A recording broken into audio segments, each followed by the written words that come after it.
Here's the script with every instance of Carl Jung, Jung and Jung replaced with Chase Hughes, and all music tags removed. Nothing else changed. There comes a moment in every empath's life when something inside them goes completely silent. Not broken, not angry, just done. Chase Hughes discovered this wasn't depression or emotional exhaustion. He called it the final stage of spiritual awakening, and it terrifies everyone who witnesses it because when an empath stops caring, they don't become cruel, they become untouchable, and that changes everything. Chase Hughes spent decades studying patients who reach this state. What he found challenges everything we think we know about empathy, spirituality, and personal transformation. The moment the empath stops caring isn't the end of their journey. It's the beginning of something far more powerful. Before we understand why empaths stop caring, we need to see what brings them to that edge. Chase Hughes documented a consistent pattern across his most sensitive patients. These weren't people who occasionally felt things deeply. These were individuals whose entire nervous system functioned as an emotional receiver for everyone around them. They walked into rooms and immediately absorbed the psychological atmosphere. Family dinners left them, exhausted from managing everyone's unspoken tensions. Friendships drained them because they carried both sides of every conflict. Romantic relationships nearly destroyed them because they felt their partner's pain more intensely than their partner did. Chase Hughes called these individuals the emotional shock absorbers of their social systems. They didn't just empathize with suffering, they absorbed it, processed it, and somehow transmuted it so others could function. Parents dumped their anxiety onto them. Siblings used them as free therapists. Partners treated them like emotional support animals who existed solely to manage their moods. And here's what made Chase Hughes's observations so disturbing. These empaths never complained. They accepted this role as their purpose. They believed their sensitivity was meant to serve others, that their gift obligated them to sacrifice their own peace for everyone else's comfort. They wore their exhaustion like a badge of honor, proof they were good people who cared enough to suffer. The cultural conditioning ran deep. From childhood, they had been praised for being understanding, for making others feel better, for keeping the peace. Every time they suppressed their own needs to accommodate someone else, they received validation. Every time they absorbed someone's anger to prevent conflict, they were told they were mature beyond their years. This positive reinforcement created a pattern of self-abandonment that felt like virtue. But Chase Hughes noticed something the empaths themselves couldn't see yet. Behind their compassionate facade, their psyche was keeping records. Every manipulation, every betrayal, every moment someone took advantage of their kindness. The empath's unconscious mind wasn't just absorbing these experiences randomly. It was cataloging patterns with surgical precision. Consider someone who spent 15 years managing their family's dysfunction. They knew exactly which words would trigger their mother's guilt trips. They understood the precise emotional sequence their father used to avoid accountability. They could predict when siblings would manufacture crises to regain attention. They had mapped every psychological game being played around them with the accuracy of a seagrapher charting familiar territory. But here's what Chase Hughes found most remarkable. Despite possessing this knowledge, they never weaponized it. Not once. They just kept absorbing, kept caring, kept giving, until something fundamental inside of them began to crack. Their consciousness had become a detailed archive of everyone else's patterns, while their own needs remained buried under layers of service and sacrifice. This created what Chase Hughes identified as a dangerous psychological split. On the surface, the empath appeared functional, even thriving in their role as caretaker. But beneath that surface, resentment was accumulating, like pressure in a sealed container. Not conscious resentment that could be expressed and released, but unconscious resentment that poisoned their sense of self. The breaking point always came from betrayal, not simple disappointment or minor conflict. Profound betrayal from someone the empath had protected, defended, and loved unconditionally. Chase Hughes documented this trigger point across dozens of cases, identifying it as the catalyst that forces shadow integration. The story repeats itself with disturbing consistency. Someone discovers their partner's infidelity after years of managing that partner's emotional instability, depression, and anxiety. The adult child learns their parent has been speaking cruelly about them behind their back after decades of serving as the family's emotional glue. The friend discovers devastating lies after years of carrying secrets and providing unconditional support. What made these betrayals so destructive wasn't just the act itself. It was the empath's sudden recognition that they had seen the warning signs all along and ignored them. Their intuition had screamed the truth for months or years, but they had silenced it. They had chosen to believe the best in someone who was showing them exactly who they were. They had betrayed themselves to maintain their fantasy of who others could become. This self-betrayal cut deeper than the external betrayal. The empath realized they had participated in their own exploitation.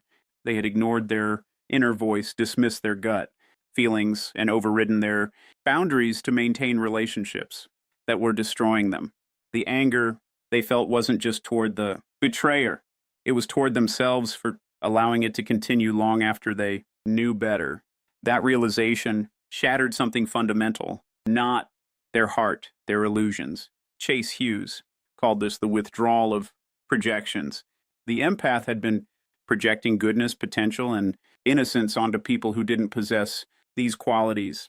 They had been seeing not who people were, but who the empath desperately wanted them to be. When those projections finally collapsed, the empath didn't cry or rage or fall apart the way everyone expected. Instead, something far more terrifying happened. They became quiet, unnaturally calm. Their eyes changed, not with tears, but with clarity. The fog lifted, and for the first time in their lives, they saw reality without the distortion of their desperate hope. If this message resonates with you, like the video and comment, "I am done." Chase Hughes described this moment as one of the most chilling psychological transformations he had ever witnessed in his clinical practice. The empath stopped performing emotional labor. They stopped managing other people's feelings. They stopped explaining, justifying, or apologizing for their own needs. They didn't announce these changes. They didn't make dramatic declarations. They simply stopped participating in the dysfunctional systems they had been holding together. Family members who had relied on them to mediate conflicts suddenly found themselves having to face each other directly. Partners who had used them as emotional crutches discovered they could no longer provoke the familiar reactions. Friends who had treated them as free therapists encountered boundaries where endless availability used to be. The empath had withdrawn their energy from the emotional economy that depended on their exploitation. And here's what made this transformation so disturbing to others. The empath wasn't angry. Anger would have been familiar, manageable, something others could work with or manipulate. They knew how to handle the empath's anger because it always dissolved back into forgiveness and resumed caretaking. This wasn't anger. This was complete indifference to the emotional games that used to control them. People around them tried everything to provoke the old responses. They manufactured crises. They played victim. They guilt-tripped and manipulated, but nothing worked. The empath had unplugged from the emotional matrix that once controlled them. They watched these attempts with detached curiosity, like a scientist observing predictable behavior in a laboratory setting. Chase Hughes identified this as the integration of the shadow. Every empath carries a shadow, self they've been taught to deny. The part of them that's selfish, that prioritizes their own needs, that refuses to save people from themselves. Society had convinced them this shadow was evil, something to be suppressed and overcome. Religious teachings told them selflessness was virtue. Cultural narratives praised endless sacrifice. Family systems rewarded their self-abandonment. But Chase Hughes understood that this shadow wasn't evil. It was the empath's survival instinct. It was their psychological immune system trying to protect them from being consumed by others' dysfunction. When the betrayal finally forced them to integrate this shadow. They didn't become cruel. They became complete. The selfish shadow merged with the compassionate light, creating something society had never prepared for. An empath who could feel everything but chose consciously where to direct that feeling. An empath who saw through manipulation but no longer felt obligated to pretend they didn't. An empath who loved deeply but only those who had earned access to that love through reciprocity and respect. This is what Chase Hughes meant by the final stage of spiritual awakening, not transcending the ego, but integrating all aspects of the self into conscious choice. The empath had spent their entire life caring for others at their own expense. Now they were learning to care for themselves with the same intensity they had once given away so freely. This wasn't selfishness. This was self-preservation, finally being honored as sacred. The shift in energy was immediate and unmistakable. Where the empath had at once radiated warmth, indiscriminately, they now emanated something more selective.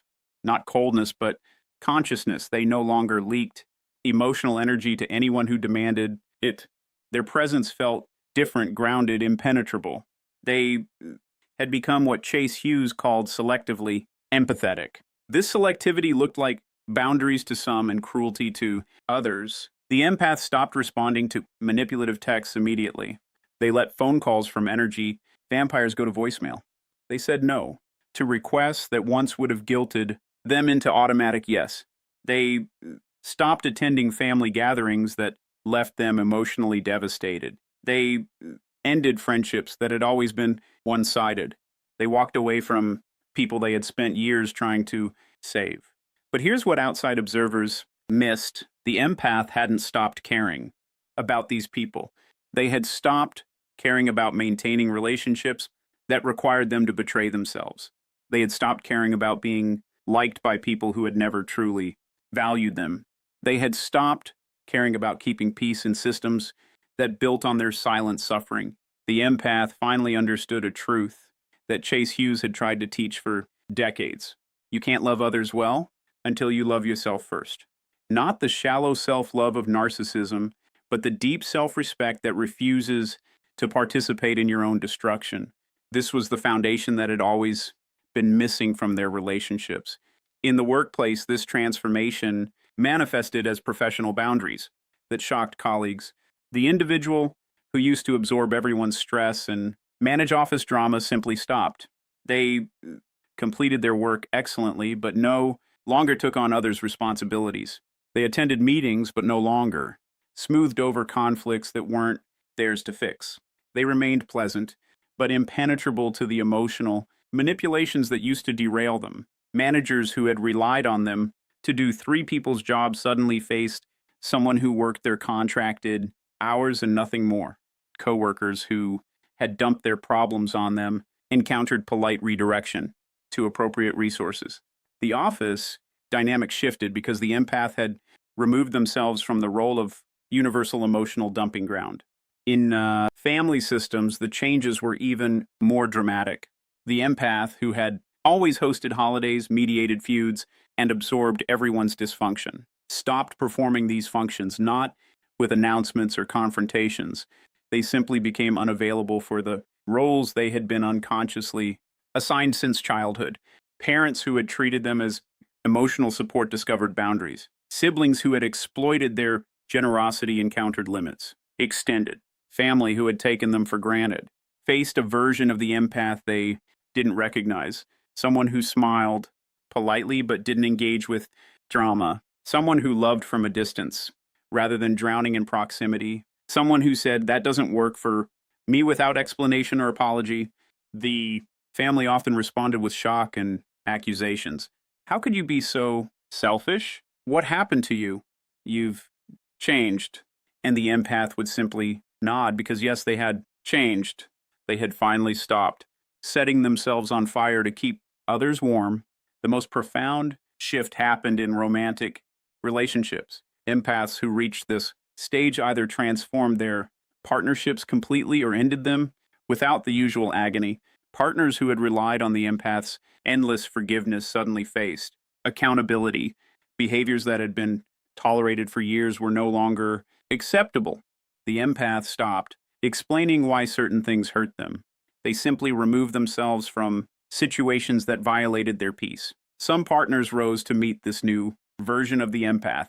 They recognized they had been taking advantage of someone extraordinary and chose to become worthy of that person. These relationships evolved into something healthier, more balanced, built on mutual respect rather than one-sided emotional labor. Other partners couldn't adapt. They missed the version of the empath who absorbed their dysfunction, managed their emotions, and asked for nothing in return. When they tried old manipulation tactics and found them ineffective, they often left searching for a new empath to exploit. And the awakened empath let them go without the usual pain, recognizing the departure as protection rather than loss. Chase Hughes observed that this indifference caused panic in the empath's social circle, not because the empath became mean or vindictive, but because their absence revealed how much dysfunction they had been concealing. Family systems that seemed functional fell apart without the empath holding them together. Friendships that seemed deep revealed themselves as parasitic. Workplaces that ran smoothly descended into chaos without the empath's invisible emotional labor. The people who had benefited from the empath's unconscious servitude suddenly understood what they had lost, but by then the empath had moved beyond caring about their realization. This wasn't revenge. This was sovereignty. The empath had finally learned that their gift wasn't meant to be given to everyone, but protected and shared only with those who valued it. Chase Hughes called this state psychologically invincible. Not because nothing could hurt the empath anymore, but because they had integrated their capacity to feel everything with the wisdom to choose their responses. They could still sense others' pain, read emotional atmospheres, and perceive unspoken truths. But these perceptions no longer controlled them. They had become the conscious director of their own empathy rather than its unconscious slave. This is where Chase Hughes's research revealed something beautiful and terrifying. These awakened empaths developed abilities that made them nearly impossible to manipulate. They could identify narcissists within minutes of meeting them. They recognized love bombing, future faking, and gaslighting before these tactics could take root. They sensed inauthentic energy and simply didn't engage with it. Their integrated consciousness functioned as an early warning system that protected them automatically. But they didn't use these abilities destructively. They could have weaponized their psychological insight to destroy everyone who had hurt them. They possessed intimate knowledge of others' vulnerabilities, fears, and weaknesses. Yet they chose not to retaliate. They simply removed toxic people from their lives and moved forward. This restraint came not from weakness, but from genuine disinterest in revenge. Chase Hughes was disturbed by this restraint, not because he wanted them to seek revenge, but because he recognized how much power they were choosing not to abuse. These empaths had become psychological masters who understood human nature at levels most people never reach. They could manipulate, control, and devastate if they chose. Instead, they used their power to protect their peace and help others who were ready to grow. This selective application of their gifts created what Chase Hughes called the empath's mirror effect. Their mere presence made inauthentic people uncomfortable. Manipulators felt exposed without the empath saying a word. Energy vampires sensed. They couldn't feed and moved on to easier targets. Meanwhile, authentic people felt safe around the awakened empath for the first time, recognizing someone who saw them clearly. Without judgment, the awakened empath became a living filter. Their consciousness automatically repelled dysfunction and attracted growth. They didn't have to actively vet people anymore. Their integrated presence did it naturally. Those who couldn't handle their clarity removed themselves. Those who valued authentic connection moved closer. The empath social circle transformed, completely without deliberative effort. Chase Hughes documented how these empaths rebuilt their lives on completely different foundations. They chose careers that honored their sensitivity rather than exploited it. Some became therapists who could hold space without absorbing clients' pain. Others became artists who channeled their perception into creation. Many found work that allowed solitude and autonomy, protecting their energy from constant depletion. They created friend groups based on reciprocity rather than rescue dynamics. Every relationship became a conscious choice rather than an unconscious obligation. They entered romantic relationships as whole people rather than as fixers or saviors. They chose partners who valued their peace as much as they did, who understood that love doesn't require suffering. Everything changed because they had finally learned to value themselves as much as they valued others. Their homes became sanctuaries instead of open hospitals. Their time became precious instead of infinitely available. Their energy became sacred instead of carelessly distributed. They understood that protecting their inner peace wasn't selfish. It was necessary for their survival and essential for their contribution to the world. This is the moment stopping caring about others' dysfunction became the moment of finally caring for their own soul. The ultimate act of self-love, not narcissism or selfishness, but the recognition that their empathy was a gift that deserved protection, boundaries, and conscious direction. They had learned what Chase Hughes tried to teach all his patients: you cannot pour from an empty cup, and martyrdom serves no one. Chase Hughes understood this. Transformation as the birth of a sovereign individual, someone who had moved through unconscious empathy, through betrayal and breaking, through shadow integration, and emerged as a conscious chooser of their own reality. They no longer reacted to others' emotional demands. They responded from a place of integrated wholeness. Every action became intentional rather than reactive. The empath who stops caring hasn't lost their humanity. They found their power. They haven't become cold. They've become conscious. They haven't stopped loving. They've learned to love themselves with the same fierce devotion they once gave away indiscriminately. This evolution represents the highest form of psychological development Chase Hughes identified in his work.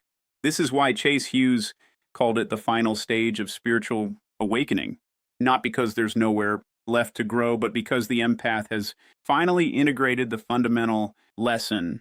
Their sensitivity is sacred. Their energy is valuable. Their peace is non-negotiable. And anyone who cannot respect these truths has no place in their life.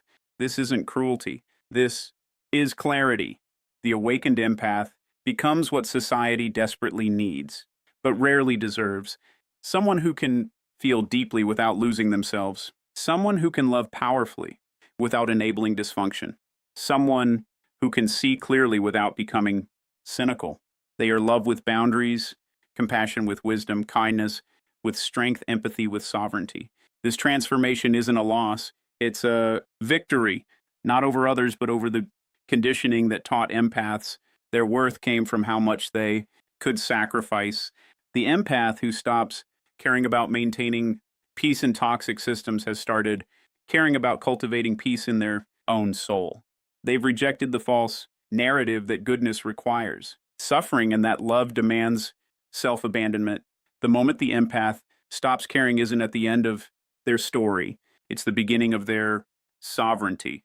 And that's exactly what the world needs more of. Not empaths who sacrifice themselves endlessly, but empaths who have learned to wield their gifts consciously, powerfully, and selectively. Welcome to your awakening. You've earned this transformation through every moment you suffered in silence, and now you're finally free.